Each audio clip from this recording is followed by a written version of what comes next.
सबसे पहले मैं बात करूंगी कि तिरुपति बालाजी के रास्ते में बंदर मिलते हैं। उनके सिर पर मुकुट जैसा क्यों बना हुआ होता है? तिरुपति बालाजी के रास्ते पर बंदर क्यों विशेष दिखते हैं? सबसे पहले जानते हैं। तिरुमला तिरुपति बालाजी का क्षेत्र घने जंगलों और पहाड़ियों से घिरा हुआ है। यहाँ लाखों बंदर मिलते हैं और इन्हें वहाँ के धार्मिक और पौराणिक कारणों से बहुत सम्मान दिया जाता है। इनके सिर पर मुकुट जैसा उभार क्यों होता है? ये प्राकृतिक संरचना है, बायोलॉजिकल रीजन है। जिन बंदरों को आप देखते हैं वे ज्यादातर बोनेट मकाक, बोनेट मैक्यूक या लंगूर प्रजाति के होते हैं। उनके सिर के ऊपर बालों की बनावट स्वाभाविक रूप से ऊपर उठकर एक गोल आकार बना देती है। देखने पर यह मुकुट क्राउन जैसा लगता है। धार्मिक विश्वास क्या है इसका? भक्त मानते हैं कि बंदर हनुमान जी के वंशज या उनकी सेना के प्रतीक हैं। उनके सिर पर मुकुट जैसा उभार होना इस बात का संकेत है कि भगवान इन्हें विशेष रूप से तिरुपति की सेवा के लिए भेजा है। माना जाता है कि जब भगवान विष्णु ने वेंकटेश्वर बालाजी रूप में यह निवास किया तो हनुमान जी ने अपने वंशजों को आज्ञा दी कि वे हमेशा भगवान की सेवा और दर्शन करने आने वाले भक्तों की रक्षा करें। इसीलिए इन्हें सेवक और दूत माना जाता है। और लोक कथा क्या कहती है? कुछ स्थानीय कथाओं में कहा जाता है कि बंदरों के सिर पर मुकुट जैसी आकृति इस बात का प्रतीक है कि वे स्वयं बालाजी के संरक्षक हैं और भगवान उन्हें ये देवीय चिन्ह दिया। सिर पर मुकुट जैसा बनना प्रकृति की देन है, पर भक्त इसे दिव्य मानते हैं और इसे हनुमान जी व बालाजी से जुड़ी हुई कृपा का संकेत मानते हैं। इसीलिए तिरुपति में बंदरों को विशेष सम्मान और भोजन दिया जाता है। तिरुमला पहाड़ी पर किसका और कैसे पहाड़ी से मुख बना हुआ है? मतलब आप देखेंगे तिरुमला पहाड़ी पे पूरा जी जैसा भगवान श्रीनिवास का जैसा पूरा मुंह है पहाड़ी का। तिरुमला का अर्थ है, तिरुमला शब्दों तमिल शब्दों से मिलकर बना है। तिरु मीन्स पवित्र या श्री, मला मीन्स पर्वत या पहाड़। इसका अर्थ होता है पवित्र पर्वत। तिरुमला पहाड़ी की श्रृंखला में 7 चोटियां शामिल हैं जो शेषाचलम नामक पहाड़ी श्रृंखला का हिस्सा है। ये चोटियां हैं, पहला है शेषाद्री, दूसरा है नीलाद्री, तीसरा गरुणाद्री, चौथा है अंजनाद्री, पांचवा है ऋषभाद्री, छठा है नारायणाद्री और सातवां है वेंकटाद्री, जिस पर भगवान विष्णु के बालाजी वेंकटेश्वर का मंदिर स्थित है। पौराणिक इसका विश्वास क्या है? पुराणों और धार्मिक मान्यताओं के अनुसार ये 7 चोटियां आदि शेषनाग मतलब शेषनाग का पृथ्वी पर अवतार है। विष्णु भगवान ने इन्हीं पहाड़ियों में निवास करना चुना। यही कारण है कि ये स्थान भूमि पर वैकुंठ कहा जाता है। अब बात आती है कि पहाड़ी में मुख कैसे बना। कुछ भक्तों और लोगों की धारणाओं में तिरुमला पहाड़ियों को भगवान वेंकटेश्वर का मुख मुस्कान रूप जैसा प्रतीत होता है या उनके साथ जोड़कर देखा जाता है, जो भक्तिपूर्ण दृष्टिकोण और आश्चर्य से भरपूर भावना का परिणाम। कुछ कहानियां या सोशल मीडिया रील्स में ये कहा जाता है कि पहाड़ों की आकृति भगवान बालाजी के चेहरे जैसी है। ये एक भक्तिपूर्ण और प्रतीकात्मक दृष्टि है जिसे आध्यात्मिक भाव से देखा और अनुभव किया जा सकता है। तिरुमला पवित्र पर्वत तमिल मूल शब्द है। पौराणिक अर्थ इसकी चोटियां आदि शेषनाग के अवतार मानी जाती हैं। मानसिक भावनात्मक मुख जैसा दृश्य भक्तिग्राही दृष्टि से पहाड़ी भगवान का रूप प्रतीत होती है। वेंकट नगरी किसकी है? पौराणिक दृष्टि से वेंकट नगरी तिरुमला तिरुपति को भगवान विष्णु के अवतार श्री वेंकटेश्वर स्वामी की नगरी माना जाता है। इसे कलयुग के जीवंत भगवान का धाम कहा जाता है क्योंकि मान्यता है कि स्वयं विष्णु भगवान ने यहाँ निवास किया और कलयुग में भक्तों को सीधे दर्शन देने का वचन दिया। इसका नाम का अर्थ क्या है? वेंकट शब्द अर्थ संस्कृत के वेम पाप कष्ट और कटा नाश करने वाला से जुड़ा है। इसका अर्थ है जो पापों का नाश करता है। इसलिए वेंकटेश्वर का अर्थ होता है वेंकटाचल पर्वत के ईश्वर। अब वहाँ की लोक कथा मान्यता क्या कहती है? कथा है कि लक्ष्मी जी नाराज होकर पृथ्वी पर आ गईं, तब भगवान विष्णु भी उनका अनुसरण करते हुए वेंकटाद्रि पर्वत तिरुमला पर आए और वहां वेंकटेश्वर रूप में हो गए। इसके बाद से ये स्थान श्री वेंकटेश्वर बालाजी की नगरी कहलाने लगा। आज के समय में भक्त इसे वेंकट नगरी मतलब तिरुमला नगरी या भूमि वैकुंठ कहते हैं। ये आंध्र प्रदेश के चित्तूर जिले में स्थित है और दुनिया का सबसे समृद्ध व लोकप्रिय मंदिर नगर माना जाता है। वेंकट नगरी भगवान वेंकटेश्वर श्री बालाजी श्रीनिवास गोविंदा की है। यही उनका धाम, उनका निवास और भक्तों के लिए कलयुग में मोक्ष प्रदान करने का स्थान है। अब समझते हैं श्रीनिवास कौन है। नाम का अर्थ क्या है? श्री लक्ष्मी माता, धन समृद्धि और कृपा की देवी। निवास निवास स्थान जहाँ रहना, इसीलिए श्रीनिवास का अर्थ है जहाँ लक्ष्मी जी निवास करती। अब धार्मिक पहचान है, श्रीनिवास भगवान विष्णु के अवतार वेंकटेश्वर स्वामी का एक और नाम है। जब लक्ष्मी जी पृथ्वी पर आई और नाराज होकर क्षीरसागर छोड़ दिया, तब भगवान विष्णु भी उनके पीछे पीछे आए और तिरुमला पर्वत पर निवास किया। वहां वे श्रीनिवास नाम से पूजे जाने लगे, क्योंकि उनके हृदय में सदैव श्री जी निवास करती। उनके कई सारे नाम है। श्रीनिवास जी को अलग अलग क्षेत्रों में भक्त परंपराओं में कई नामों से पुकारा जाता है। वेंकटेश्वर, बालाजी, गोविंदा, तिरुपति, श्रीनिवास, कल्याण, पेरुमाल। अब इसका महत्व क्या है? इसको कलयुग के प्रत्यक्ष भगवान माना जाता है। मान्यता है कि जो कोई भी श्रद्धा से तिरुपति जाकर श्रीनिवास बालाजी का दर्शन करता है, उसके पाप नष्ट हो जाते हैं और उसे जीवन में सुख, समृद्धि व मोक्ष की प्राप्ति होती है। श्रीनिवास जी भगवान विष्णु का तिरुमला वेंकटेश्वर रूप, जिनके हृदय में सदा माता लक्ष्मी का निवास है। तिरुपति बालाजी की मूर्ति किसकी है? मूर्ति का स्वरूप क्या है? तिरुमला पहाड़ी पर स्थित यह विग्रह भगवान विष्णु का है। यहाँ वे श्री वेंकटेश्वर, श्रीनिवास, बालाजी, गोविंदा के नाम से पूजे जाते हैं। स्वयंभू स्वतः प्रकट हुई मानी जाती है, यानी मनुष्य ने इसे नहीं बनाया, बल्कि ये दिव्य रूप से प्रकट हुई। मतलब जब ये भगवान आशीर्वाद देके वेंकट नगरी के लोगों को, तो उस शिला रूप में परिवर्तित हो गए थे और वो अपने क्षीरसागर लौट गए थे। जब माता लक्ष्मी क्षीरसागर छोड़कर पृथ्वी पर आई, तो भगवान विष्णु ने भी अपना धाम छोड़ दिया और वेंकटाद्रि पर्वत तिरुमला पर आकर बस गए। वहां उन्होंने कलयुग में भक्तों का उद्धार करने का संकल्प लिया। इसी रूप में वे वेंकटेश्वर बालाजी के रूप में मूर्ति रूप होकर विराजमान हुए। मूर्ति की विशेषता है कि मूर्ति लगभग 9 फीट ऊंची है और श्याम वर्ण काले पत्थर की बनी हुई है। भगवान खड़े हैं, उनके 4 हाथ है। ऊपरी 2 हाथों में शंख, 5 जन्य और सुदर्शन चक्र है। निचले 2 हाथों में बरद मतलब आशीर्वाद और कटी कमर मुद्रा में है। उनके सीने पर लक्ष्मी जी श्रीदेवी का चिन्ह उकेरा हुआ है, इसलिए वे श्रीनिवास कहलाते हैं। ये मूर्ति स्वयं भगवान विष्णु की, जो कलयुग के देवता माने जाते हैं। अब जानते हैं भार्गवी कौन थी। नाम का अर्थ भार्गवी शब्द भृगु ऋषि की पुत्री को कहा जाता है। ये नाम संस्कृत मूल से है, भृगु प्लस स्त्री है, भृगु वंश की कन्या। पौराणिक पहचान है इसकी। पौराणिक कथाओं के अनुसार भार्गवी मतलब देवी लक्ष्मी का ही एक स्वरूप मानी जाती है। जब देवी लक्ष्मी का जन्म भृगु ऋषि के घर हुआ, तब वे भार्गवी नाम से प्रसिद्ध हुई। इसी कारण माता लक्ष्मी को कई स्थानों पर भगवान विष्णु की अर्धांगिनी भार्गवी कहा जाता है। तिरुपति वेंकटेश्वर से संबंध क्या है? श्री वेंकटेश्वर बालाजी को श्रीनिवास कहा जाता है, क्योंकि उनके हृदय में लक्ष्मी मतलब भार्गवी का सदैव निवास है। तिरुपति क्षेत्र में लक्ष्मी जी का एक मंदिर पद्मावती माता के रूप में भी है, जिन्हें स्थानीय परंपरा में भार्गवी कहा जाता है। इसीलिए वेंकटेश्वर और भार्गवी लक्ष्मी का मिलन भक्तों के लिए धन, सुख, मोक्ष का प्रतीक। भक्त परंपरा में क्या है? भक्त गोविंदा, श्रीनिवास, वेंकटेश्वर नामों के साथ अक्सर भार्गवी पति, भार्गवी के पति का भी उच्चारण करते हैं। ये दर्शाता है कि भगवान विष्णु और माता लक्ष्मी सदैव अविभाज्य। भार्गवी मतलब माता लक्ष्मी नाम जो भृगु ऋषि की पुत्री होने के कारण ऐसा कहलाती हैं। तिरुपति वेंकटेश्वर श्रीनिवास की अर्धांगिनी और उनका हृदय निवास। अब जानते हैं पद्मावती कौन है। नाम का अर्थ क्या है? पद्मावती का अर्थ है कमल में निवास करने वाली। कमल पद पवित्रता, सौंदर्य और लक्ष्मी जी का प्रतीक। पौराणिक क्या पहचान है? पद्मावती जी को देवी लक्ष्मी का ही अवतार माना जाता है। जब माता लक्ष्मी ने छोड़ दिया, तब वे पृथ्वी पर राजकुमारी पद्मावती के रूप में जन्मी। वे राजा अक्षराज और रानी धरणी देवी की पुत्री मानी जाती। वेंकटेश्वर बालाजी से संबंध कथा क्या है? जब भगवान विष्णु वेंकटेश्वर रूप में तिरुमला पर्वत पर आए, तो उनका विवाह पद्मावती जी से हुआ। इसीलिए भक्त भगवान वेंकटेश्वर को श्रीनिवास कहते हैं, यानी जहाँ लक्ष्मी मतलब पद्मावती भार्गवी का निवास है।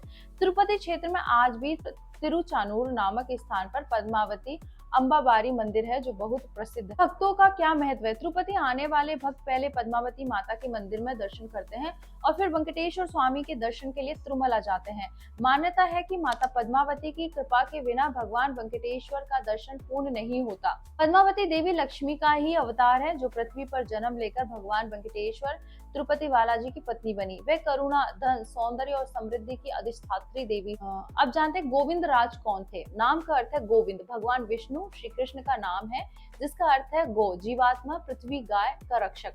राज मीन्स राजा। गोविंद राज वह जो सबका रक्षक और राजा है। तिरुपति परंपरा में गोविंद राज मतलब तिरुपति आंध्र प्रदेश में गोविंदराज स्वामी मंदिर है, जो भगवान विष्णु को ही समर्पित है। यहाँ भगवान को श्री गोविंदराज पेरुमाल के रूप में पूजा जाता है।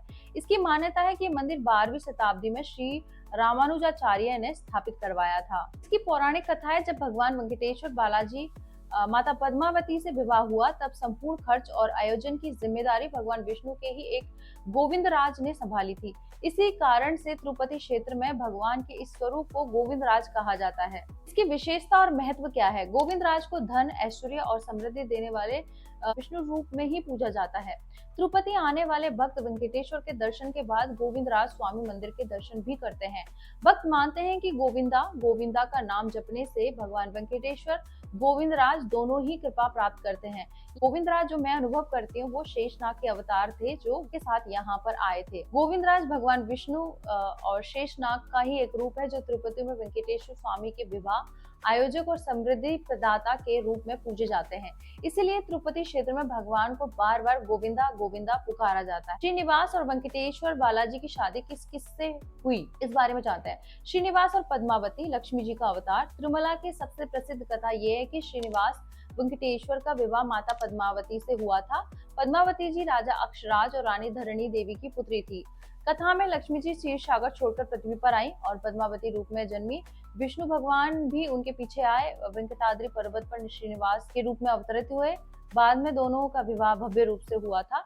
इसलिए तिरुपति में आज भी विवाह पर्व कल्याणोत्सव बहुत धूमधाम से मनाया जाता है। अब बात करते हैं श्रीनिवास और लक्ष्मी जी। श्रीदेवी मूल रूप से श्रीनिवास भगवान विष्णु ही है और उनके हृदय में श्रीदेवी लक्ष्मी जी का निवास है। तिरुमला बालाजी की मूर्ति के सीने पर लक्ष्मी जी का चिन्ह अंकित है।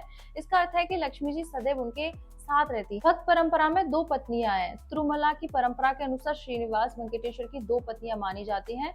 श्रीदेवी लक्ष्मी जी धन और कृपा की अधिष्ठात्री देवी, पद्मावती देवी पृथ्वी पर जन्मी लक्ष्मी का अवतार कुमारी, तिरुपति की राजकुमारी। कुछ परंपराओं में भूदेवी मतलब पृथ्वी माता को भी उनकी संगिनी माना जाता है क्योंकि विष्णु भगवान की तीन प्रमुख पत्नियां होती हैं, श्रीदेवी, भूदेवी और नीला देवी। श्रीनिवास वेंकटेश्वर बालाजी का विवाह पद्मावती जी से हुआ। वे स्वयं लक्ष्मीपति हैं, इसलिए लक्ष्मी जी श्रीदेवी सदा उनके हृदय में निवास करती हैं। शास्त्रों में वेंकटगिरी तिरुमला पर बालों की क्या मान्यता है, बाल चढ़ाने की प्रथा क्या है? तिरुपति बालाजी के मंदिर में सबसे प्रसिद्ध परंपरा है बालदान।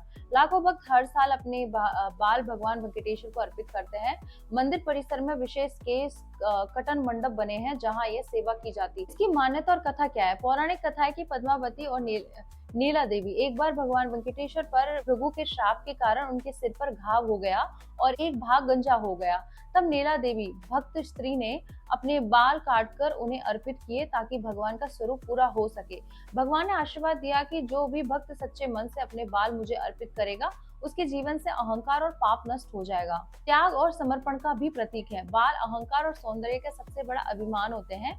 उन्हें त्याग कर भक्त दर्शाते हैं कि उन्होंने अपना अभिमान, अहंकार, मोह भगवान को समर्पित कर दिया। इसका आध्यात्मिक अर्थ क्या है? मनुष्य का पूर्ण समर्पण। ये बताता है कि भक्त भगवान के सामने निर्मल और समान है, बिना किसी दिखावे के। माना जाता है कि बाल चढ़ाने से जीवन में कष्ट दूर होते हैं, पाप नष्ट होते हैं और नई शुरुआत मिलती है। सामाजिक और धार्मिक महत्व क्या है? मंदिर प्रशासन इन बालों को एकत्रित करके नीलामी करता है। उससे प्राप्त धनराशि अन्नदान, शिक्षा, सेवा और मंदिर के कार्यों में लगाई जाती है। इस तरह परंपरा न केवल धार्मिक बल्कि समाज सेवा से भी जुड़ी हुई है। वेंकटगिरी पर बाल चढ़ाने की मान्यता यह है कि ये भगवान वेंकटेश्वर के प्रति अपने अहंकार, सौंदर्य और मोह का त्याग कर पूर्ण समर्पण का प्रतीक है। कथा के अनुसार ये परंपरा देवी नीला के दान से शुरू हुई और आज भी करोड़ों भक्त इसे निभाते हैं। वहाँ लड्डू का भोग क्यों लगता है और किस गांव से सामान आता है? परंपरा और महत्व। तिरुपति बालाजी मंदिर में लड्डू का निवेद्यम भगवान को अर्पित भोजन के रूप में चढ़ाया जाता है। इसे तिरुपति लड्डू प्रसादम कहा जाता है और ये मंदिर की पहचान बन चुका है। माना जाता है कि भगवान वेंकटेश्वर को मीठा विशेष प्रिय है और लड्डू समृद्धि और सुख और मंगल का भी प्रतीक। ऐतिहासिक कारण क्या है? 18वीं शताब्दी में तिरुमला तिरुपति देवस्थानम ने लड्डू के प्रसाद की शुरुआत की। इसके बाद ये परंपरा इतनी लोकप्रिय हो गई कि आज भी हर भक्त लड्डू प्रसाद लेने की इच्छा रखता है। तिरुपति लड्डू बेसन शक्कर, घी, काजू, किशमिश, इलायची और केसर से बनता है। इसे मंदिर के भीतर विशेष रसोई पोटू में बनाया जाता है। लड्डू इतना प्रसिद्ध है कि GI टैग भी मिला हुआ है 2009 में, यानी ये केवल तिरुपति मंदिर का ही पवित्र प्रसाद। किस गांव से सामान आता है? तिरुपति देवस्थानम TTD के पास अपनी गौशालाएं, बगीचे, खेत हैं जहां से मंदिर के लिए अनाज, दूध, घी, सब्जियां और फूल आते हैं। विशेष रूप से दूध और घी TTD डेयरी फार्म और स्थानीय गाँवों से आता है। बेसन और शक्कर आसपास के आंध्र प्रदेश के, कर्नाटक के गांवों से आते हैं। फूल और पत्तियां मंदिर की शिवारी पुष्पक्रपम गार्डन और नजदीकी गांवों से आते हैं। यानी अधिकतर सामान तिरुपति देवस्थानम की अपनी जमीनों और आसपास के गांवों से आता है ताकि प्रसाद शुद्ध और पवित्र रहे। भक्तों के लिए महत्व क्या है? तिरुपति आने वाला कोई भी भक्त लड्डू प्रसाद लिए बिना नहीं लौटता। इसे केवल मीठा नहीं बल्कि भगवान की कृपा और प्रसाद माना जाता है। तिरुपति में लड्डू का भोग इसलिए लगता है क्योंकि यह भगवान वेंकटेश्वर को प्रिय है और समृद्धि व मंगल का प्रतीक है। लड्डू का सामान घी, दूध, बेसन, फूल ये सब ज्यादातर टीटीडी के खेत, डेयरी आसपास के गांवों से ही आते हैं। यही कारण है कि तिरुपति लड्डू को अद्वितीय माना जाता है। कोल्हापुर में अंबाबाई महालक्ष्मी का मंदिर क्यों है और कोलासुर राक्षस को किसने मारा? भार्गवी मतलब लक्ष्मी जी ने या पद्मावती ने? कोल्हापुर और अंबाबाई का मंदिर। महाराष्ट्र के कोल्हापुर में स्थित महालक्ष्मी मंदिर, अंबाबाई का मंदिर भारत के 51 शक्तिपीठों में से एक है। यहाँ माता महामाया, महाशक्ति, महालक्ष्मी, अंबाबाई के नाम से पूजी जाती है। मान्यता है कि इस स्थान पर माता लक्ष्मी के कोलासुर नामक दैत्य का वध किया। कोलासुर राक्षस ने कठोर तपस्या करके भगवान ब्रह्मा से वरदान प्राप्त किया कि कोई भी देवता इसे न मार सके। वरदान पाकर वह अहंकारी हो गया और देवताओं व ऋषियों को परेशान करने लगा। तब देवताओं ने माता लक्ष्मी से प्रार्थना की कि वे उसे परास्त करें। माता ने कोलासुर का वध किया और वहीं कोल्हापुर नगरी की स्थापना हुई। इसी कारण वह स्थान का नाम पड़ा कोल्हापुर, मतलब कोलासुर प्लस पुर, कोलासुर की नगरी, जो अब देवी का पवित्र धाम है। किसने मारा? भार्गवी, लक्ष्मी या पद्मावती? भार्गवी। लक्ष्मी जी का नाम क्योंकि वे भृगु ऋषि की पुत्री हैं। पद्मावती भी लक्ष्मी का ही अवतार मानी जाती है, लेकिन उनका अवतार विशेष रूप से तिरुपति वेंकटेश्वर के विवाह से जुड़ा है। कोलासुर वध की कथा सीधे महालक्ष्मी भार्गवी रूप से जुड़ी है, न कि पद्मावती से। मान्यता है और महत्व क्या है? माता लक्ष्मी ने कोल्हापुर में निवास का संकल्प लिया और वचन दिया कि जब तक तिरुपति में वेंकटेश्वर और पद्मावती का विवाह न हो वह कोल्हापुर में ही रहेंगी। इसलिए आज भी भक्त मानते हैं कि तिरुपति के दर्शन तब तक पूर्ण नहीं माने जाते जब तक कोल्हापुर महालक्ष्मी अंबाबाई के दर्शन न कर लिए जाएं। कोल्हापुर का अंबाबाई मंदिर इसलिए है क्योंकि यहाँ महालक्ष्मी भार्गवी ने राक्षस कोलासुर का वध किया था। ये वध लक्ष्मी जी ने भार्गवी रूप में ही किया था, पद्मावती जी ने नहीं। यही कारण है कि कोल्हापुर को महालक्ष्मी का स्थायी धाम माना जाता है। श्रीनिवास ने पद्मावती से शादी क्यों की? एक समय माता लक्ष्मी क्षीर सागर से नाराज होकर पृथ्वी पर चली आई, तिरुमला क्षेत्र में तप करने लगी। भगवान विष्णु ने उनके पीछे पीछे पर्वत तिरुमला पर आए और वहीं श्रीनिवास रूप में रहने लगे। इस बीच उन्हें राजकुमारी पद्मावती के रूप में लक्ष्मी का अवतार मिला। पद्मावती देवी राजा अक्षराज और रानी धरणी देवी की पुत्री थी। वे स्वयं लक्ष्मी जी का अवतार थी जो पृथ्वी पर जन्म लेकर श्रीनिवास के साथ विवाह हेतु अवतरित हुई। विवाह का कारण। कथा है श्रीनिवास एक बार शिकार के दौरान पद्मावती जी को देखकर उनसे प्रेम करने लगे।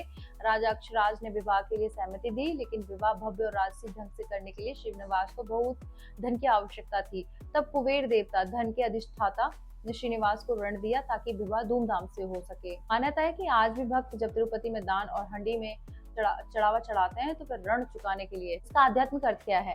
लक्ष्मी जी, पद्मावती और विष्णु श्रीनिवास का विवाह धन और धर्म, प्रेम और शक्ति का मिलन है। ये कथा हमें बताती है कि कलयुग में भी भगवान विष्णु और लक्ष्मी माता पृथ्वी पर उपस्थित होकर भक्तों की रक्षा करते हैं। श्रीनिवास जी ने पद्मावती से विवाह इसलिए किया क्योंकि पद्मावती स्वयं लक्ष्मी का अवतार थी। उनका विवाह दिव्य संयोग था ताकि कलयुग के भक्तों को भगवान विष्णु और माता लक्ष्मी दोनों की कृपा साथ में मिल सके। तिरुपति बालाजी वेंकटेश्वर की मूर्ति के बाल और मूर्ति के पसीने का रहस्य क्या? मूर्ति के बालों का रहस्य। तिरुमला बालाजी की मूर्ति लंबे घुंघराले प्राकृतिक बाल है। आश्चर्य की बात यह है कि इतने प्राचीन विग्रह, हजारों साल पुराना, पर भी ये बाल न कभी उलझते हैं, न कभी टूटते हैं, न कभी सूखते हैं। जब मंदिर के पुजारी विशेष अवसर पर इन बालों को संवारते हैं तो उनमें से सुगंधित पुष्प जैसी सुगंध आती है। इसे भक्त स्वयं भगवान के जीवंत स्वरूप का प्रमाण मानते हैं। मूर्ति के पसीने का रहस्य क्या है? प्रतिदिन पूजा अर्चना के समय भगवान की मूर्ति पर से हल्का सा पसीना निकलता है। पुजारी उस पसीने को विशेष वस्त्र संहार से पोंछते हैं और उसे भक्तों को पवित्र जल या चरणामृत के रूप में दिया जाता है। विज्ञान की दृष्टि से ये नमी और तापमान के कारण हो सकता है क्योंकि मंदिर पर गर्भगृह सदैव बंद और आर्द्र रहता है, लेकिन भक्त इसे भगवान के जीवंत होने की देवीय प्रमाण मानते हैं। पौराणिक मान्यता क्या है? कथा है कि जब भगवान विष्णु ने श्रीनिवास वेंकटेश्वर रूप में धारण किया तो उन्होंने कलयुग में पृथ्वी पर रहने और भक्तों को दर्शन देने का वचन दिया। इसलिए उनकी मूर्ति साधारण मूर्ति नहीं बल्कि जीवंत स्वरूप मानी जाती है। उनके बाल, पसीना और कभी कभी शरीर से निकलने वाली सुगंध इसी दिव्य उपस्थिति का प्रतीक। भक्तों का विश्वास है बालाजी के ये चमत्कार बताते हैं कि भगवान पत्थर की मूर्ति नहीं बल्कि साक्षात जीवंत रूप में तिरुमला में विराजमान है। यही कारण है कि तिरुपति बालाजी को कलयुग के प्रत्यक्ष भगवान कहा जाता है। मूर्ति के बाल प्राकृतिक और जीवंत जो कभी उलझते नहीं। मूर्ति का पसीना दिव्य जीवंतता का प्रतीक है। ये भक्तों के लिए संकेत है कि भगवान विष्णु वास्तव में तिरुमला पर्वत पर साक्षात निवास करते हैं। अब आगे की बातें मैं नेक्स्ट वीडियो में करूंगी। तब तक के लिए हर हर महादेव, ओम नमः पार्वती पते, हर हर महादेव, शिव शंभो।